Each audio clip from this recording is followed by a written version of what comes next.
This episode of the Mad Rush podcast.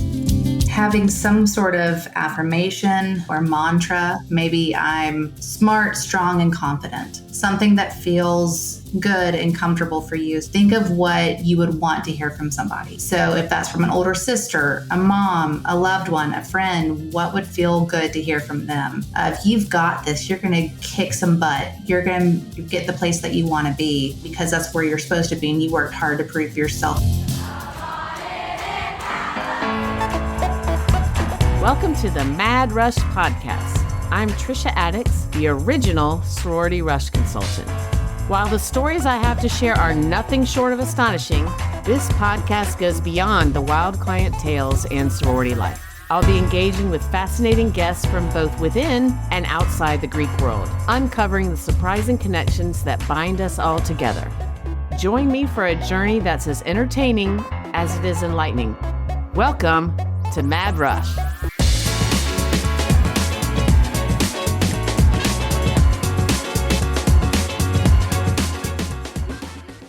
Okay, the rush season continues. Some of you are in the thick of it. And as you know, I'm leaning into rush preparation this month.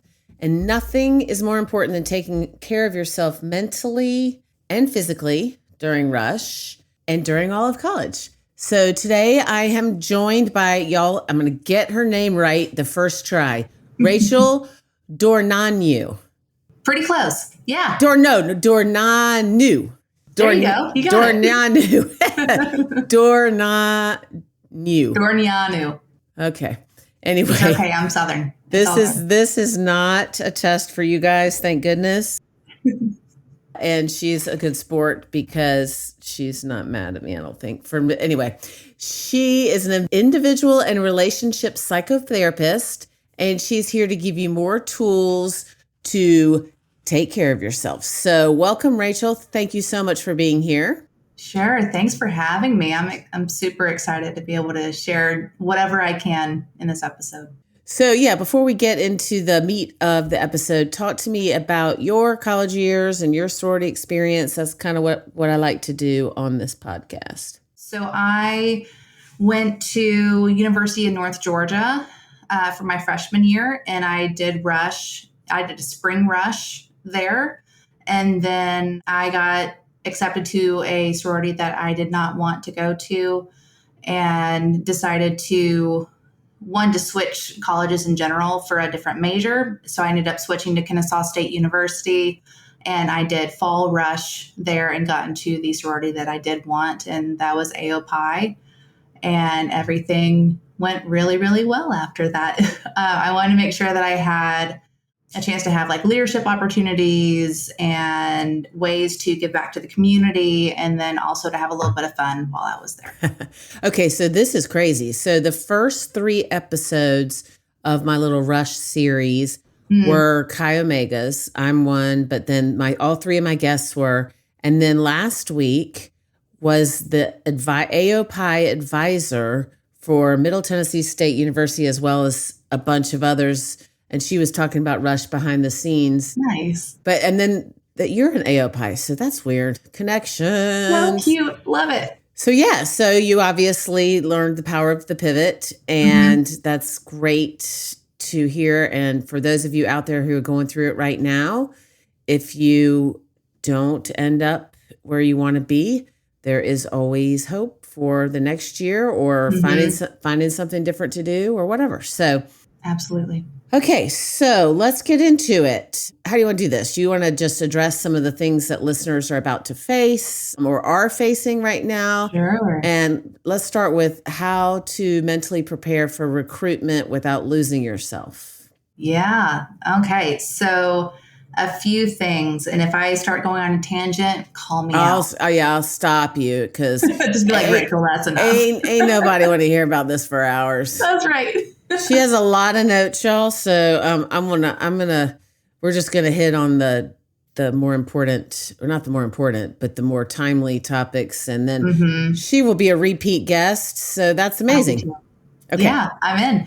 So things I think about with preparing for recruitment is your mindset. I think that's really, really important. Making sure that you know your self-worth, how to make sure that we're not going to be stuck in a comparison trap, because I know that is rampant in social media right now. And yes, in the dorm when you're going through a rush, comparison. Okay, continue. Mm-hmm. And so the things I think about is your brain under stress. So especially if you're an out of state person that's going through rush in a new state, holy moly, your nervous system is on fire. It is freaking out. It is in survival mode. What am I about to go through here? Am I about to fight a bear? Now, obviously, hopefully you're not really fighting a bear, but the thing that's going on is your body's freaking out. So being careful and aware of it's a new environment that you're in, within reason, high social stakes of you're wanting this to go well and get into the school, get into the sorority that you want to. Know that there's uncertainty. So some things I want to share, if it's helpful, is to think about your nervous system. There's something called the window of tolerance. And so I'm not sure how many of you are aware of that or not. I'll give you a brief rundown. The window of tolerance is, if you can imagine a cute little window, that you're open, curious, you're somewhat adaptable, and you're in a good headspace is when you're in that window of tolerance. And then if you hit something called hyperarousal, you may be feeling anxious, overwhelmed, irritable, trouble with sleep and digestion, you'll really notice it. And then there's hypoarousal, which is below the window. And that's when you might feel lethargic and depressed and withdrawn, and you're in a freeze response. And so the hyperarousal is more of like fight or flight mode. So what's going on there is likely if you're kind of nervous with meeting new people, social anxiety, that kind of thing, you are immediately spiking into hyperarousal. We need to find a way to calm down and breathe and get us back into the window of tolerance so that we're able to have decision making and emotion regulation and somewhat normal conversation back online. If you're in hypoarousal, we got to find a way to boost ourselves out of that. So maybe that's doing like a quick jog, some jumping jacks, something to help boost your system out of it to be ready to socialize and be aware of your environment and be present as well. So there's that piece. Any thoughts on that so far, Trisha? No, that's amazing. And I think I love that window. I'd say it's an idea, but it's probably like the most researched, factual, like got to have your 7 degrees. Process behind it. Yeah. It's not, I like your cute little window idea. Thank you. But yeah, I think, we've talked a lot about mental health on this podcast because it's so important, obviously. But what I love is the description, because that is, a lot of times when you get, and that's why I did my mock rounds, like when you get there, you're all of a sudden like, whoa. And then your body it has a mind of its own. So what are some of the tools to, you said for the hypo or the low one, but what about the top ones? Because I feel like that is more common during Agreed. rush. It is. So with hyperarousal, the ways to do that is to do, there's so many options. You can do deep breathing. And so deep breathing is not just, like a big sigh. It's something of where your exhale is longer than your inhale. So you might breathe in for, let's say, 4 to 6 seconds, and then you have a brief hold, and then your exhale needs to be twice as long. So there's deep breathing, which is lovely. There's something called, I call it 5, 4, 3, 2, 1. It's where you're able to notice all of your senses. So that can be 5 things you can see, 4 things you can hear, 3 things you can touch, 2 things you can smell, 1 thing you can taste. Oh, that's cool. And so it's really slowing down, being mindful of one thing at a time, especially if you're about to go into an anxiety attack, a panic attack. Yeah. I know some girls that ended up going through that during rush. I don't wish it on anyone, obviously, but it can happen. Just things to be aware of. There's also something called progressive muscle relaxation, which is lovely. And so that's where you're able to isolate each part of your body and tense and release. Those moments of maybe it's pointing your toes, straightening your legs, balling your hands into fist, and slowly working up your body to progressively relax your whole body. So there's plenty of options there. Yeah. So I had a psychologist when I was in college who made a tape, which some of you listening don't even know what I'm talking about, but it was a tape and it was about like squeezing a muscle and releasing it through. But so what Rachel is trying, and she's very eloquent about it, but what I'm trying to say is you are getting there.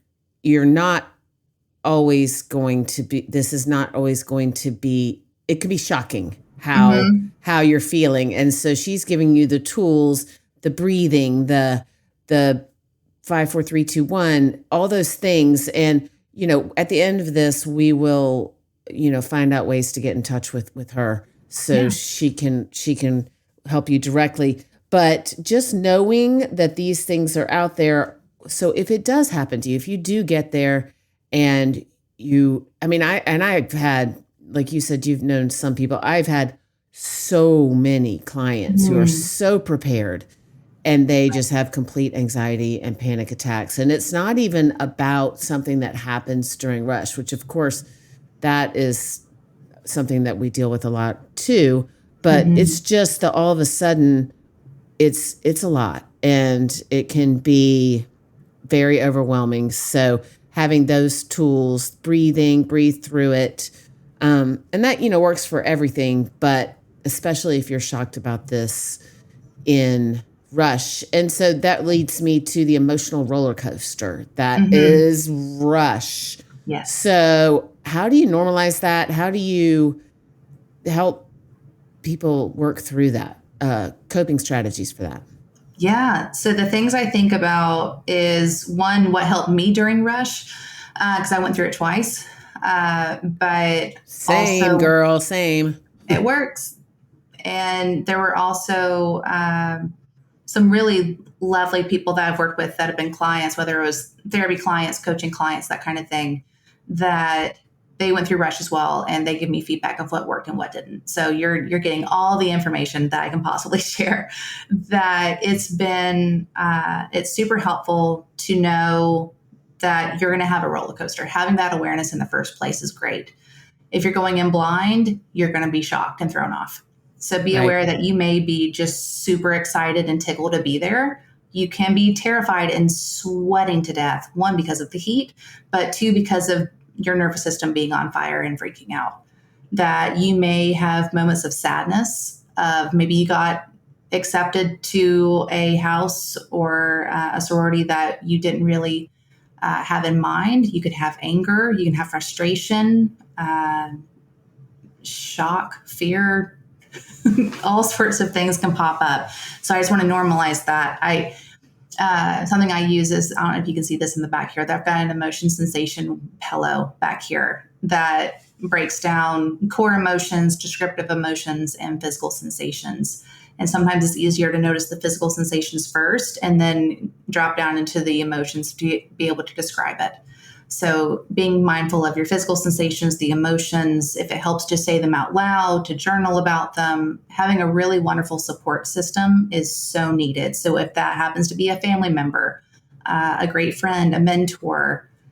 We talk about this, we call it a support squad, and cute. Should be someone who is available to you and it's someone who is not going through rush. Yes. And it is someone who knows you from before, and y'all need to have this in place when you're going through rush before you go, so that if these things do happen to you, and it's completely normal and they happen to most of us, then you have someone who can.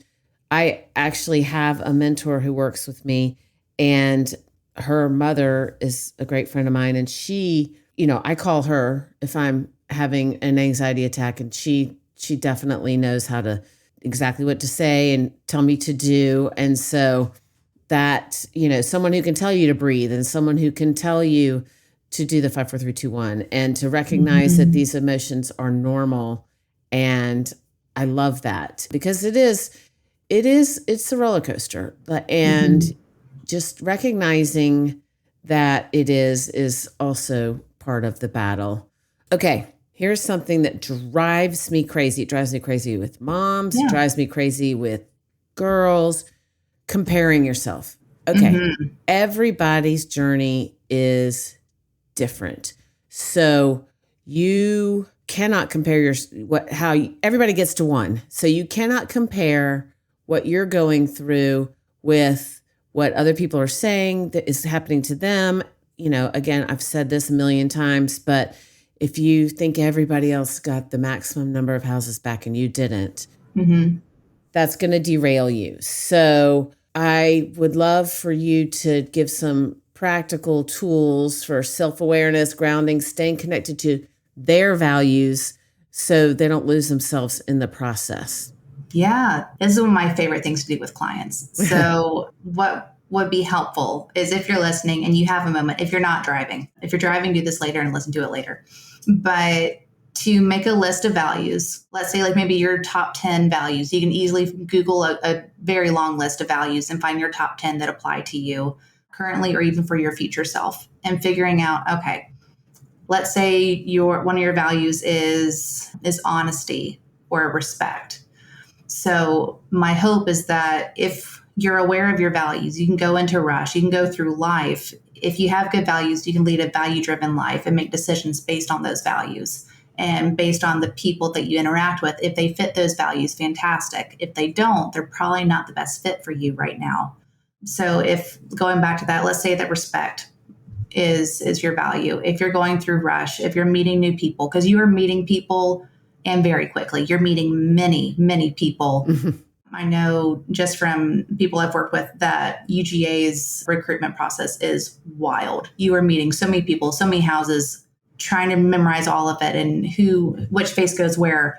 And if you don't take a moment to take notes in your phone or on a piece of paper of who you met, what happened, what they were like, how you felt after that interaction, it's all going to get jumbled up and you might get confused of who was where and what house was what for you. And if you're our client and if you've been listening to this podcast, and thank you if you have, to take some dang notes, but continue.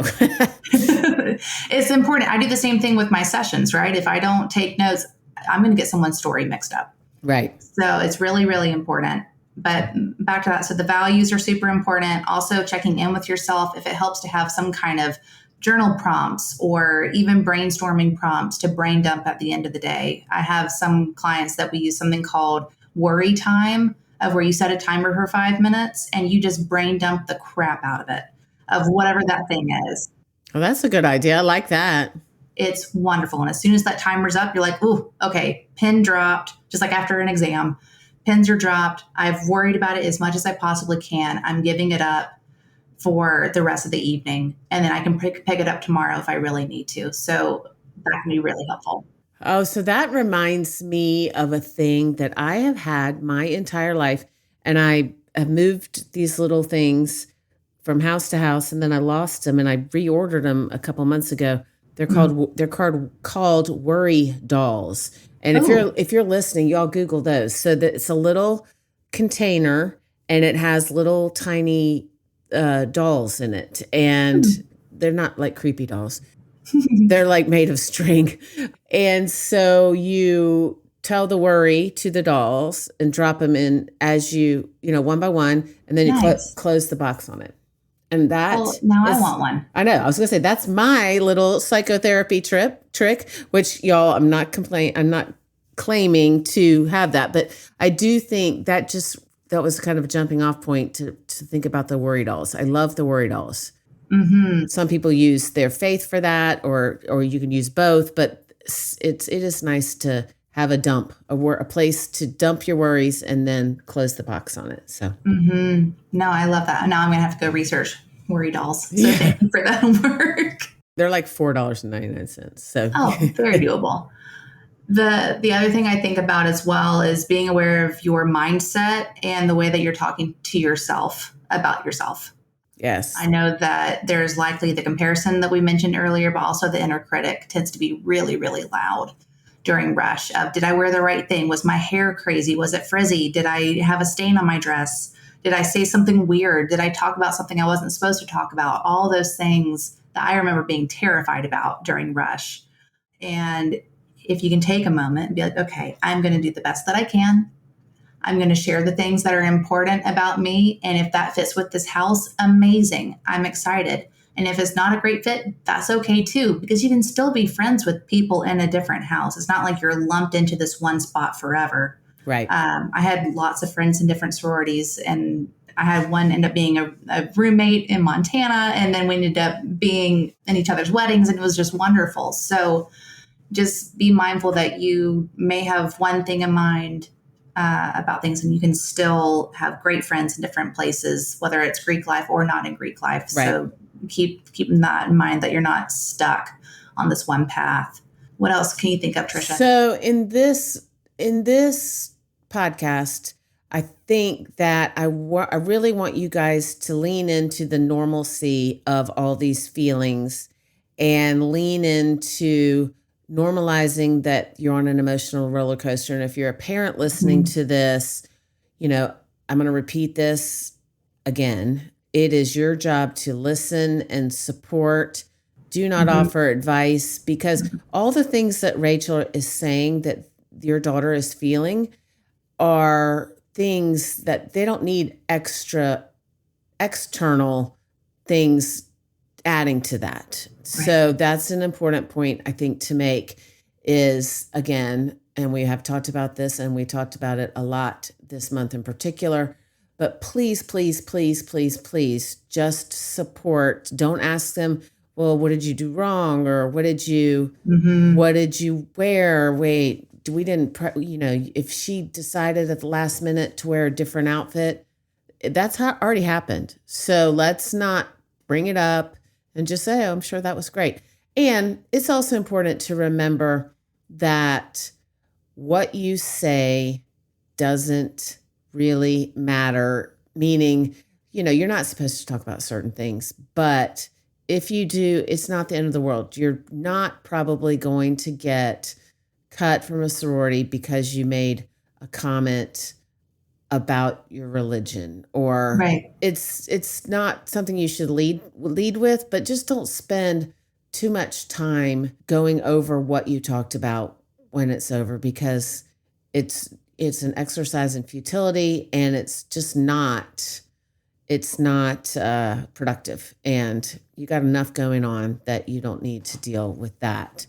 So can you give a little advice on teaching intuition over people pleasing? Speaking of when you're going through rush and you're trying to figure out, I'm talking again about mom, daughters, and other people, the people pleasing part. Can you talk a little bit about that? I would love to. Yeah. So the things I would think about is, one, the values that we mentioned earlier, right? If we know our values, hopefully we're less likely to do the people pleasing, because we're going to make sure that we're taking care of ourselves and we know our intuition, we know our gut. So you might be thinking to yourself like, oh, what would my mom want me to do? Where do my friends want to be? Where are the coolest people going? That's fair to have that thought. We don't want to invalidate anything that we're thinking because it's a thought. But one thing to keep in mind also is that a thought is just a thought. It is not a fact. Right. So keeping that in mind, you may have this slew of concerns and what ifs, and then you come back to yourself and check in and know, okay, these are my values. This is what I really want out of this experience. This is what I want in terms of joining a home. And so I have a quick breakdown of people pleasing might feel or sound like, they seem to really like me, I should want them back. Or I don't want to disappoint anyone. Or I felt weird, but maybe that's just me. That's the people pleasing kind of stuff that might be kicking in. And then intuition might feel or sound like, I don't have to explain it, I felt at ease. Oh, wow. Or I could see myself laughing and being myself around them. Or I wasn't performing, it was just me. And so keeping that in mind of, if you know yourself, it's going to be a lot easier to go through that process. Yes. And, that brings up a good point. If you are picking what's right for you, it does not matter what anybody else thinks about that. It is your choice based on your values and where you feel at home. And if you feel like you're performing somewhere and then you feel weird about it, you need to trust your gut. That is not what you want to do. You don't want to get in somewhere and then be fighting for friendship for the next 4 years. It's just not right. And I talked to one of my clients about that last week, and she was saying she really wanted to be X, and in this sorority, and we always talk about keeping an open mind, but I was like, okay, so let's say you get in there and it's not the place for you. I'm not saying it isn't, but I don't know. You can't go in with that being your first goal, is just one particular house or one particular set of houses, because if it's not a right fit for you, then you're going to get in there and you're going to be freaking miserable, period. And you don't want to be fighting for the next 4 years or performing for the next 4 years. It's exhausting, exhausting and not worth it. So, okay. So any other last minute advice or in the thick of it advice that you can think of? And it's okay if you don't have any. We've given a lot. No, the things I will also think about is having some sort of affirmation or mantra. Oh, I love that. Yeah. That can be helpful. Of maybe I'm smart, strong, and confident, or I will be myself and that's all that matters. Something that feels good and comfortable for you. So if that takes maybe a couple minutes to brainstorm and sit and close your eyes and have some calming music and just brainstorm or brain dump, like we talked about earlier, of potential affirmations or mantras. And sometimes for clients or for listeners, I'm sure that could be hard if that's not the normal mindset. Like, what is some, nice, lovely little mantra I can whip out? Think of what you would want to hear from somebody. So if that's from an older sister, a mom, a loved one, a friend, what would feel good to hear from them? If you've got this, you're going to kick some butt. You're going to get the place that you want to be, because that's where you're supposed to be. And you worked hard to prove yourself and show that you are being yourself, right? If you find something that works for you, that's encouraging, write it down, find a way to repeat it before you go into each house. Probably not out loud, because that'd be a little intense and intimidating for other people. Maybe just silently to yourself in your head. But also some things that I think about is if you get into maybe a panic attack moment, anxiety attack, just body goes into overdrive. There's an acronym in something called dialectical behavior therapy, otherwise known as DBT.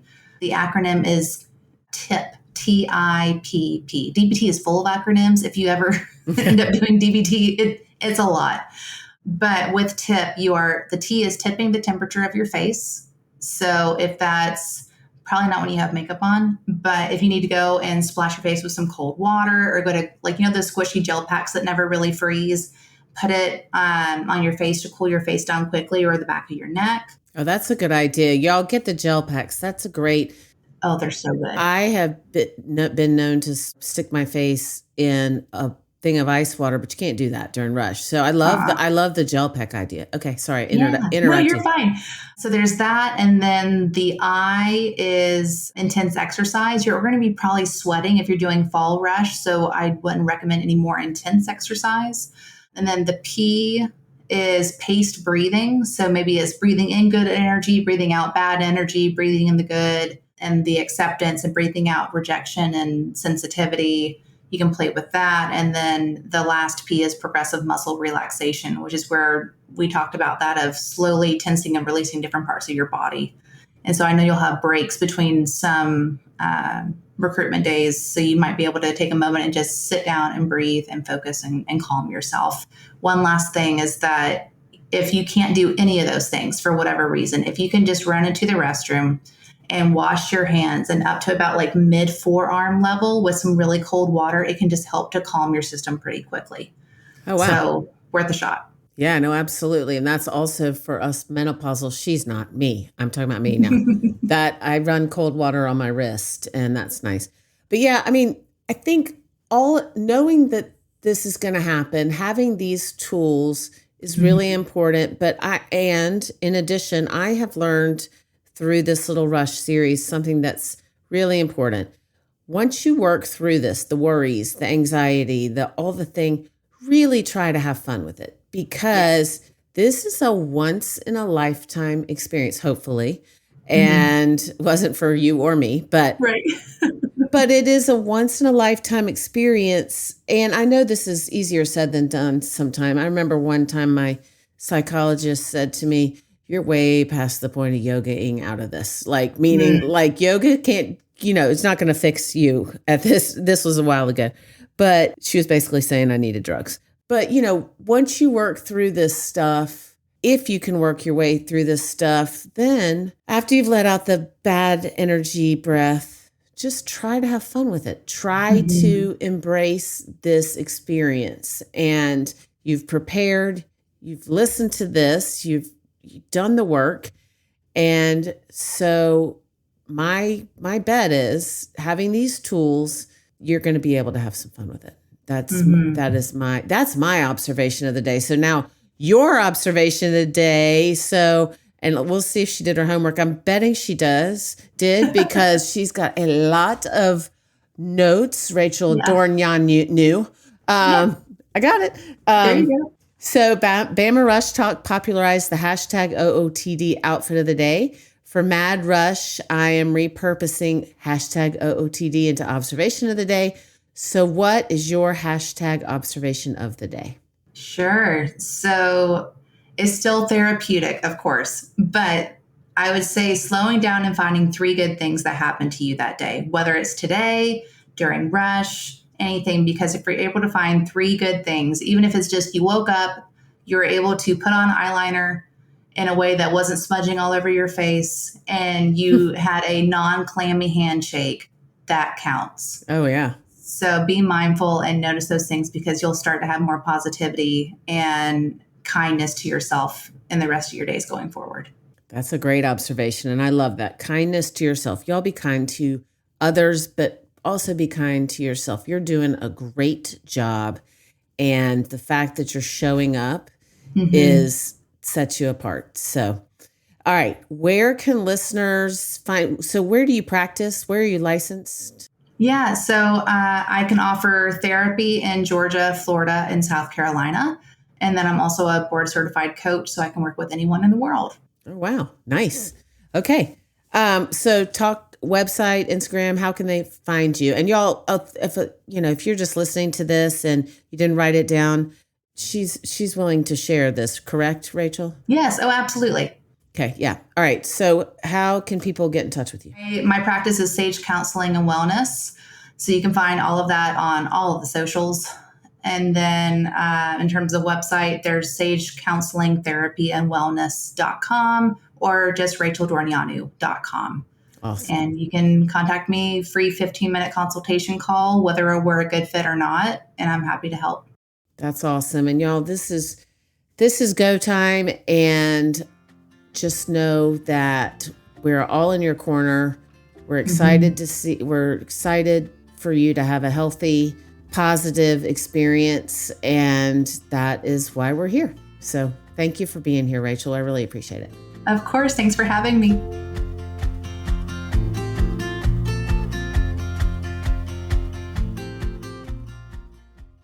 Okay, so because I surround myself with rock stars and because I'm leaning into rush prep for these episodes, I'm not going to do timeout with Trisha because that is rush prep. So anyway, the whole episode was rush prep. So thank you for listening. In the meantime, check out my Instagram at Rush with Confidence for more tips. We're leaning into the preparing because it's almost go time.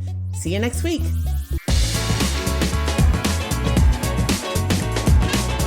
Thank you for tuning in to another episode of the Mad Rush Podcast. If you are enjoying this podcast, please consider leaving us a 5-star review. For additional Rush tips, updates, and more, please follow me on Instagram at Rush with Confidence. If you would like to reach out to us or for more information, please email info@madrushpod.com. This podcast is produced by Collier Landry and Don't Touch My Radio. Copyright Trisha Addicks.